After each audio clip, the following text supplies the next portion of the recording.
ಪ್ರೀತಿಯ ವೀಕ್ಷಕರಿಗೆ ಶಂಕರಾನಂದ ಟಿವಿಗೆ ಸ್ವಾಗತ ಸುಸ್ವಾಗತ.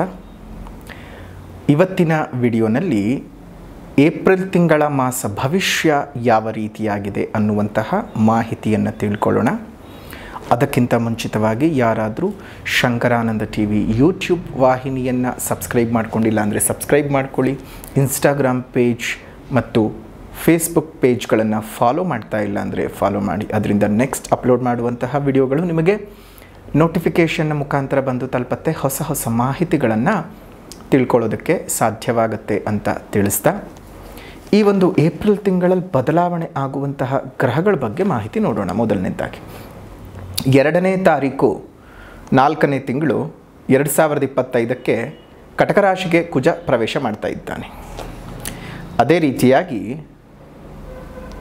13ನೇ ತಾರೀಕು 4ನೇ ತಿಂಗಳು 2025ಕ್ಕೆ ಮೇಷರಾಶಿಗೆ ರವಿ ಪ್ರವೇಶ ಮಾಡ್ತಾ ಇದ್ದಾನೆ. ಈ ಎರಡು ಗ್ರಹಗಳು ರಾಶಿಯ ಸಂಚಾರವನ್ನು ಮಾಡ್ತಾ ಇರತಕ್ಕಂಥದ್ದು ಏಪ್ರಿಲ್ನ ತಿಂಗಳಲ್ಲಿ. ಏಪ್ರಿಲ್ ಅಂತ ಹೇಳ್ತಾ ಇದ್ದ ಹಾಗೆಯೇ ಮಾಸ ವಿಶೇಷತೆಗಳನ್ನು ನಾವು ಗಮನಿಸ್ಕೊಳ್ಳೇಬೇಕು. ಮಾಸ ವಿಶೇಷತೆ ಅಂತ ಹೇಳಿದಾಗ ಈ ತಿಂಗಳಲ್ಲಿ ಏನೇನು ತುಂಬ ವಿಶೇಷವಾಗಿರ್ತಕ್ಕಂತಹ ಒಂದು ದಿನಮಾನಗಳು ಇದ್ದಾವೆ ಅನ್ನೋದನ್ನು ನಾವು ನೋಡಬೇಕಾಗತ್ತೆ. ನೋಡಿ, ಏಪ್ರಿಲ್ನಲ್ಲಿ ನಿಮಗೆ ಮೊದಲನೇದಾಗಿ ಬರ್ತಕ್ಕಂತಹದ್ದೇ ತುಂಬ ದೊಡ್ಡ ಮಟ್ಟದ ಒಂದು ನಿಮ್ಮ ಆಸೆ ಅಭಿಲಾಷೆಗಳನ್ನು ಈಡೇರಿಸಿಕೊಳ್ಳಬಹುದಾಗಿರ್ತಕ್ಕಂಥ ದಿವಸ ಅಂತ ಹೇಳಿದ್ರೆ ಚಿತ್ತಾ ಪೌರ್ಣಮಿ.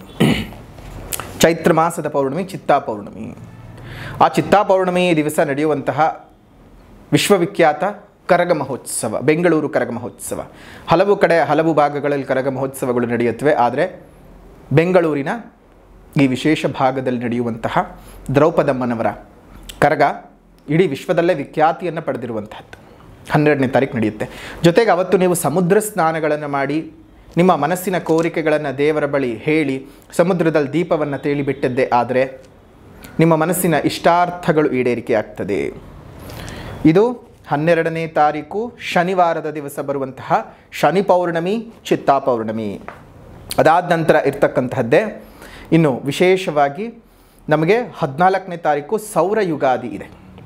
ನಮ್ಮ ದಕ್ಷಿಣ ಮತ್ತು ಉತ್ತರ ಕನ್ನಡ ಭಾಗದಲ್ಲಿ, ತಮಿಳುನಾಡಿನ ಭಾಗದಲ್ಲಿ ಈ ಸೌರಮಾನ ಯುಗಾದಿಯನ್ನು ಆಚರಣೆ ಮಾಡಲಾಗ್ತದೆ. 27ನೇ ತಾರೀಕು 4ನೇ ತಿಂಗಳು 2025 ಭಾನುವಾರದ ದಿವಸ ಅಮಾವಾಸ್ಯ ತಿಥಿ. ಆ ಅಮಾವಾಸ್ಯ ತಿಥಿ ಅಕ್ಷತಮಾವಾಸ್ಯೆ ಅಂತಹ ತುಂಬಾ ಪ್ರಸಿದ್ಧವಾಗಿರ್ತಕ್ಕಂಥದ್ದು. ಈ ಅಮಾವಾಸ್ಯೆಯ ದಿವಸ ನಿಮ್ಮ ಜೀವನದಲ್ಲಿ ಇರುವಂತಹ ಅನೇಕ ರೀತಿಯ ಮಾಟಮಂತ್ರ ದೋಷ, ಕೃತಿಮ ದೋಷ ಅಥವಾ ಬೇರೆ ಇನ್ಯಾವುದೇ ರೀತಿಯಾಗಿರ್ತಕ್ಕಂತಹ ಈ ನೆಗೆಟಿವ್ ಎನರ್ಜಿಯಿಂದ ನೀವು ತುಂಬ ಸಮಸ್ಯೆಗೆ ಒಳಪಡ್ತಾ ಇದ್ದರೆ ಇವತ್ತಿನ ದಿವಸ ಮಾಡಿಕೊಳ್ತಕ್ಕಂತಹ ಪರಿಹಾರಗಳು ನಿಮಗೆ ಅತ್ಯದ್ಭುತವಾದಂತಹ ಫಲಗಳನ್ನು ಕೊಡುತ್ತೆ. ಹಾಗಾಗಿ ಅವತ್ತು ಬಹಳ ಚೆನ್ನಾಗಿರ್ತಕ್ಕಂತಹ ದಿವಸ ಅಂತಲೇ ಹೇಳಬಹುದು. ಸೊ ಹೀಗಾಗಿ ಇಷ್ಟು ವಿಶೇಷವಾಗಿರ್ತಕ್ಕಂತಹ ದಿನಮಾನಗಳು, ಎರಡು ಒಂದು ಅಮಾವಾಸ್ಯ ಒಂದು ಪೌರ್ಣಮಿ ತಿಥಿಗಳು ನಿಮ್ಮ ಜೀವನದಲ್ಲಿ ಬಹಳ ಅನುಕೂಲವನ್ನು ತಂದುಕೊಡುತ್ತೆ.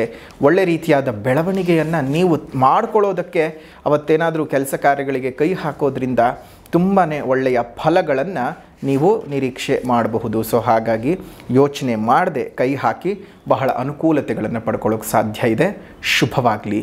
ಇನ್ನು ಮಿಥುನ ರಾಶಿಯವರಿಗೆ ಏಪ್ರಿಲ್ ತಿಂಗಳಿನಲ್ಲಿ ಯಾವ ರೀತಿಯಾದಂತಹ ಫಲಾನುಫಲಗಳನ್ನು ಈ ಗ್ರಹ ಸ್ಥಿತಿ ಮತ್ತು ಗ್ರಹ ಸಂಚಾರದ ನಂತರದ ಗ್ರಹ ಸ್ಥಿತಿಗಳು ಕೊಡಬಹುದು ಅನ್ನುವಂತಹ ಲೆಕ್ಕಾಚಾರವನ್ನು ಗಮನಿಸಿದ್ದು ಆಯಿತು ಅಂತ ಹೇಳಿದರೆ, ನೋಡಿ, ಈ ಏಪ್ರಿಲ್ ಒಂದು ತಿಂಗಳಲ್ಲಿ ನಿಮಗೆ ಸದ್ಯಕ್ಕೆ ಮಿಥುನ ರಾಶಿಯವರಿಗೆ ಗುರುಬಲ ಇಲ್ಲ. ಶನಿಬಲ ಅಂತ ನೋಡಿದಾಗ ಸಂಪೂರ್ಣವಾದ ಶನಿಬಲ ಅಲ್ಲದೆ ಇದ್ದರೂ ಕಾಡ್ತಾ ಇಲ್ಲ ಅಥವಾ ಪೀಡಾಕಾರಕನಾಗಿ ಏನೂ ಇಲ್ಲ.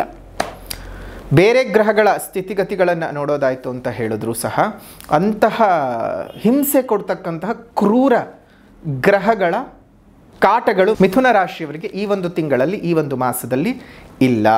ಸೊ ಹಾಗಾಗಿ ಒಂದಷ್ಟು ಶುಭ ಫಲದ ನಿರೀಕ್ಷೆಯನ್ನೇ ಮಾಡಬಹುದು.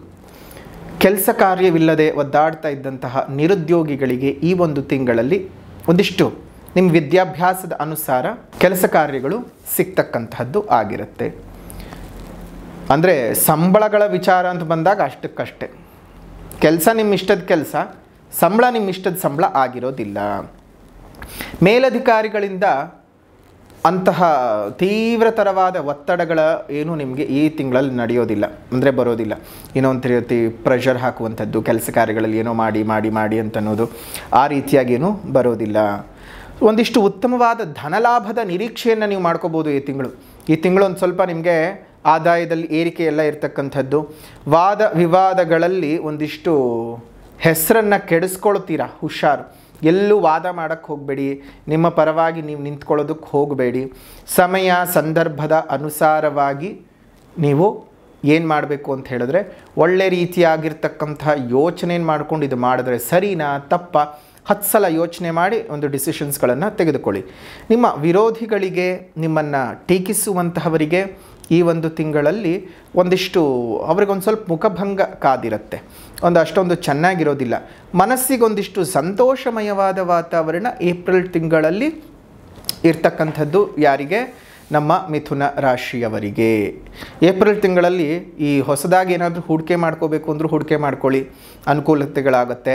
ಎಕ್ಸ್ಪೋರ್ಟ್ ಬಿಸ್ನೆಸ್ಸನ್ನು ಮಾಡ್ತಾ ಇರ್ತಕ್ಕಂಥವ್ರಿಗೆ, ಅದೇ ರೀತಿಯಲ್ಲಿ ಫ್ರೇಗ್ರೆನ್ಸಸ್ ಬಿಸ್ನೆಸ್ಸನ್ನು ಮಾಡ್ತಾ ಇರ್ತಕ್ಕಂಥವ್ರಿಗೆ, ಆರ್ಟಿಫಿಷಿಯಲ್ ವಸ್ತುಗಳ ಮಾರಾಟಗಾರರಿಗೆ, ಆರ್ಟಿಫಿಷಿಯಲ್ ಜುವೆಲ್ಸ್ಗಳ ಮಾರಾಟಗಾರರಿಗೆ, ಅದೇ ರೀತಿಯಾಗಿ ಮೇಕಪ್ ಆರ್ಟಿಸ್ಟ್ಗಳಿಗೆ, ಇನ್ನು ಮೆಹಂದಿ ಆರ್ಟಿಸ್ಟ್ಗಳಿಗೆ, ಒಳ್ಳೆ ರೀತಿಯಾಗಿರ್ತಕ್ಕಂತಹ ಒಂದು ಐಷಾರಾಮಿ ವಸ್ತುಗಳ ಮಾರಾಟಗಾರರಿಗೆ, ಗೃಹ ಉಪಕರಣ ಮತ್ತು ಗೃಹ ಉಪಯೋಗಿ ವಸ್ತುಗಳ ಮಾರಾಟಗಾರರಿಗೆ, ಪಾತ್ರೆ ಸಾಮಾನುಗಳ ಮಾರಾಟಗಾರರಿಗೆ ಈ ಒಂದು ತಿಂಗಳಲ್ಲಿ ಹೆಚ್ಚಿನ ಧನಲಾಭಗಳು ಉಂಟಾಗುತ್ತೆ.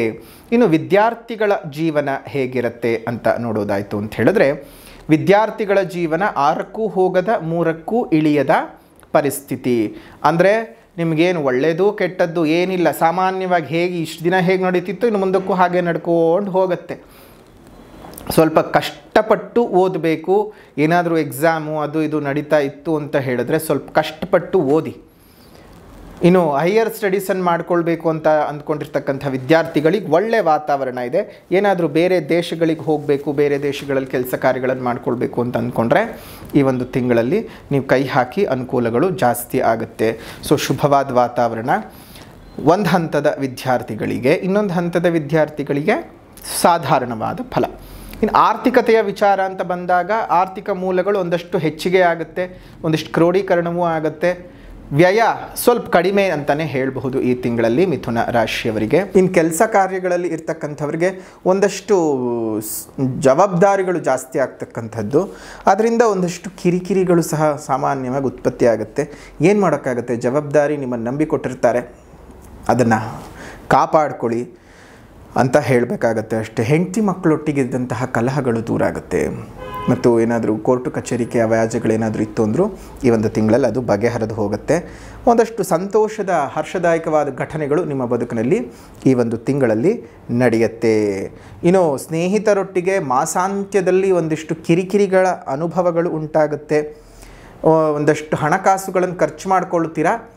ಮಾಸಾಂತ್ಯದಲ್ಲಿ ಒಂದು 25ನೇ ತಾರೀಕಿನ ನಂತರದಲ್ಲಿ ಗೃಹ ಉಪಯೋಗಿ ವಸ್ತುಗಳ ಖರೀದಿಗಾಗಿಯೇ ಒಂದಷ್ಟು ಹಣಕಾಸನ್ನು ಖರ್ಚು ಮಾಡಿಕೊಳ್ಳುವಂತಹ ಸಾಧ್ಯತೆಗಳು ಇದ್ದಾವೆ. ಆದರೂ ಸಹ ನಿಮಗೇನಂತಹ ಧನ ವ್ಯಯದ ಯೋಗ ಏನಿಲ್ಲ ಈ ಒಂದು ತಿಂಗಳಲ್ಲಿ. ಧನಪ್ರಾಪ್ತಿಯ ಯೋಗವೇ ಜಾಸ್ತಿ ಇದೆ. ಪ್ರಾಪಂಚಿಕ ಜೀವನದಲ್ಲಿ ಈ ಒಂದು ತಿಂಗಳು ಒಂದು ಸ್ವಲ್ಪ ಸುಖ ಸೌಖ್ಯ ನೆಮ್ಮದಿ ಹೆಚ್ಚಿಗೆ ಆಗ್ತಾನೆ ಹೋಗುತ್ತೆ. ಮನಸ್ಸಿಗಾಗಲೇ ಹೇಳಿದಾಗ ನೆಮ್ಮದಿ ಸಿಗುತ್ತೆ. ಏನೇ ಒಂದು ಕೆಲಸ ಕೈ ಹಾಕಿದರೂ ಒಂದಷ್ಟು ಉತ್ತಮವಾದ ಫಲದ ನಿರೀಕ್ಷೆಯನ್ನು ಮಿಥುನ ರಾಶಿಯವರು ಈ ಒಂದು ತಿಂಗಳಲ್ಲಿ ನೀವು ಮಾಡ್ಕೊಳ್ಳೋದಕ್ಕೆ ಸಾಧ್ಯ ಇದೆ.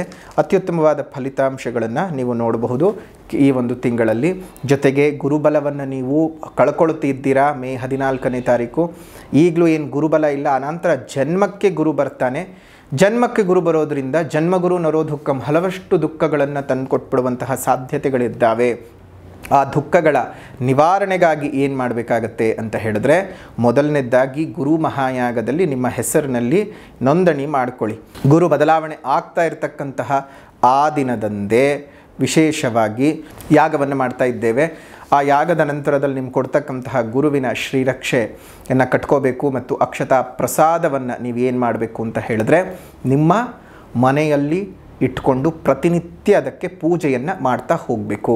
ಅದರಿಂದ ನಿಮಗೊಂದಷ್ಟು ಒಳ್ಳೆ ಬೆಳವಣಿಗೆಗಳು, ಗುರುಬಲ ಇಲ್ಲದೇ ಇದ್ದರೂ ಮದುವೆ, ನಾಮಕರಣ, ಮಕ್ಕಳ ವಿಚಾರ ಆಗಿರಬಹುದು, ಶುಭ ಕಾರ್ಯಗಳು, ಟ್ರಾನ್ಸ್ಫರ್ ಸಿಗ್ತಾ ಇಲ್ಲ, ಪ್ರಮೋಷನ್ ಬರ್ತಾ ಇಲ್ಲ, ಕೆಲಸದಲ್ಲಿ ತೊಂದರೆ, ಕೆಲಸ ಸಿಗೋಕ್ಕೆ ತೊಂದರೆ, ಸಿಕ್ಕದ ಮೇಲೆ ಮೇಲಧಿಕಾರಿಗಳಿಂದ ತೊಂದರೆ, ಹೀಗೆ ಯಾವುದೇ ರೀತಿಯಾಗಿರ್ತಕ್ಕಂತಹ ಸಮಸ್ಯೆಗಳಿದ್ರೂ ಸಹ ಅದು ಪರಿಹಾರವಾಗುತ್ತೆ.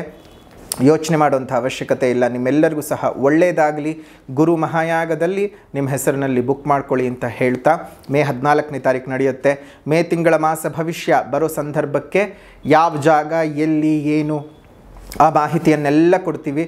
ಅದರ ಅನುಸಾರ ನೀವು ಬಂದು ಪೂಜೆಯನ್ನು ಮಾಡ್ಕೊಳ್ಳೋಕೆ ಸಾಧ್ಯ ಇದೆ ಅಂತ ಹೇಳ್ತಾ, ಈ ವಿಶೇಷವಾದಂತಹ ಒಂದು ಏಪ್ರಿಲ್ ತಿಂಗಳ ಮಾಸ ಭವಿಷ್ಯ ಮಿಥುನ ರಾಶಿಯವರಿಗೆ ಹೇಗಿದೆ ಅಂತ ತಿಳ್ಕೊಂಡ್ರಿ. ಹಾಗಾದರೆ ಸಂಕಷ್ಟಗಳಿದೆ ಸ್ವಲ್ಪ, ಸಂತೋಷವಿದೆ ಸ್ವಲ್ಪ. ಏನು ಮಾಡಬೇಕು ಪರಿಹಾರ ಅಂದರೆ, ಮೊದಲನೇದಾಗಿ ಸಾಮಾಜಿಕ ಪರಿಹಾರ. ಸಾಮಾಜಿಕ ಪರಿಹಾರ ಅಂತ ಬಂದ ಸಂದರ್ಭದಲ್ಲಿ ಪ್ರಕೃತಿಯನ್ನು ಉಳಿಸಿ, ಪ್ರಕೃತಿಯನ್ನು ಬೆಳೆಸಿ, ಇನ್ನಿತರ ಜೀವ ಜಂತುಗಳಿಗೊಂದಿಷ್ಟು ಆಸರೆಯಾಗಿರಿ. ನಿಮ್ಮ ಮನೆ ಮುಂದೆ ಮತ್ತು ಮೇಲ್ಭಾಗದಲ್ಲಿ ಒಂದೊಂದು ಸಣ್ಣ ಸಣ್ಣ ಕುಂಡಗಳಲ್ಲಿ ನೀರನ್ನು ಇಡ್ತಾ ಬನ್ನಿ. ಅದರಿಂದ ಅದು ಎಷ್ಟೋ ಜೀವಜಂತುಗಳಿಗೆ ನೀವು ಕೊಡುವಂತಹ ಒಂದು ಹನಿಯ ನೀರು ಅವುಗಳ ಪ್ರಾಣವನ್ನು ಉಳಿಸಿದಂತಹ ಪುಣ್ಯದ ಫಲವನ್ನು ನಿಮಗೆ ತಂದು ಕೊಡುತ್ತೆ. ಎಷ್ಟೋ ಬಾರಿ ನಾವು ಪುಣ್ಯದ ಅರ್ಜನೆಗೋಸ್ಕರ ಏನೇನೋ ಮಾಡ್ತೀವಿ, ಆದರೆ ನಿಮಗೆ ಗೊತ್ತೋ ಗೊತ್ತಿಲ್ಲದ ಒಂದು ಜೀವಕ್ಕೆ ಒಂದು ಹನಿ ನೀರು ಕೊಡೋದ್ರಿಂದ ಎಷ್ಟು ಒಳ್ಳೆ ಫಲ ಇದೆ ಗೊತ್ತಾ? ಈ ಬಿರು ಬೇಸಿಗೆ ಕಾಲದಲ್ಲಿ ಅದೆಷ್ಟೋ ಬೀದಿ ಪ್ರಾಣಿಗಳು ಕುಡಿಯೋದಕ್ಕೆ ನೀರಿಲ್ಲದೆ ಒದ್ದಾಡ್ತಾ ಇದ್ದಾಗ ನಿಮ್ಮ ಮನೆ ಮುಂದೆ ಒಂದು ಬಟ್ಟಲಿನಲ್ಲಿ, ಒಂದು ಪಾತ್ರೆಯಲ್ಲಿ, ಒಂದು ಕುಂಡದಲ್ಲಿ ನೀರಿಟ್ಟಾಗ ಅದು ಎಲ್ಲಿಂದನೂ ಓಡಿ ಬಂದು ಕುಡಿಯುತ್ತೆ. ಅದು ಕುಡಿದು ಸಂತೋಷ ಪಡತ್ತೆ ಗೊತ್ತಾ? ಆ ಆನಂದ ನಿಮಗೆ ಕೋಟಿ ರೂಪಾಯಿ ಇದ್ದರೂ ಸಿಕ್ಕಲ್ಲ. ಈ ಸಣ್ಣ ಸಾಮಾಜಿಕ ಪರಿಹಾರಗಳೇ ನಿಮ್ಮ ಬದುಕಿನಲ್ಲಿ ದೊಡ್ಡ ಮಟ್ಟದ ಪರಿವರ್ತನೆಯನ್ನು ತಂದುಕೊಡೋದು. ಆಧ್ಯಾತ್ಮಿಕ ಪರಿಹಾರ. ಆಧ್ಯಾತ್ಮಿಕ ಪರಿಹಾರ ಅಂತ ಹೇಳ್ತಾ ಇದ್ದ ಹಾಗೆಯೇ ಇಲ್ಲಿ ಮೃಗಶಿರ ನಕ್ಷತ್ರ ಆಗಿರಬಹುದು, ಅದೇ ರೀತಿಯಾಗಿ ಆರಿದ್ರ ನಕ್ಷತ್ರ, ಪುನರ್ವಸು ನಕ್ಷತ್ರ, ಈ ಮೂರೂ ನಕ್ಷತ್ರದವರು ಸೇರಿ ಲಕ್ಷ್ಮೀ ನರಸಿಂಹ ಸ್ತೋತ್ರದ ಪಠಣವನ್ನು ಮಾಡಿ. ಲಕ್ಷ್ಮೀ ನರಸಿಂಹ ಸ್ತೋತ್ರದ ಪಠಣ ಮತ್ತು ಪ್ರತಿನಿತ್ಯ ಸಂಜೆ ನರಸಿಂಹದೇವರ ದರ್ಶನ ಸಾಧ್ಯವಾದರೆ, ಇಲ್ಲ ಮನೆಯಲ್ಲೇ ಒಂದು ಫೋಟೋ ಇಟ್ಕೊಂಡು ನಮಸ್ಕಾರಗಳನ್ನು, ದೀಪಗಳನ್ನು ಹಚ್ಕೊಳ್ತಾ ಬನ್ನಿ. ತಮ್ಮೆಲ್ಲರಿಗೂ ಸಹ ಶುಭವಾಗಲಿ, ಮಂಗಳವಾಗಲಿ. ಇದಾಗಿತ್ತು ಏಪ್ರಿಲ್ ತಿಂಗಳ ಮಾಸ ಭವಿಷ್ಯ ಹೇಗಿದೆ ಮಿಥುನ ರಾಶಿಯವರಿಗೆ ಅನ್ನುವಂತಹ ವಿಡಿಯೋ ಇಷ್ಟ ಆಗಿದ್ದರೆ ಲೈಕ್ ಮಾಡಿ, ಶೇರ್ ಮಾಡಿ, ಕಮೆಂಟ್ ಮಾಡಿ. ಮತ್ತೊಂದು ವಿಡಿಯೋನಲ್ಲಿ ಭೇಟಿ ಮಾಡೋಣ. ಅಲ್ಲಿವರೆಗೂ ನಮಸ್ಕಾರ. ಲೋಕಾ ಸಮಸ್ತ ಸುಖಿನೋ ಭವಂತು, ಸಕಲ ಸನ್ಮಂಗಳಾನಿ ಭವಂತು, ಸರ್ವೇ ಜನಾಃ ಸುಖಿನೋ ಭವಂತು, ಸಮಸ್ತ ಸನ್ಮಂಗಳಾನಿ ಭವಂತು.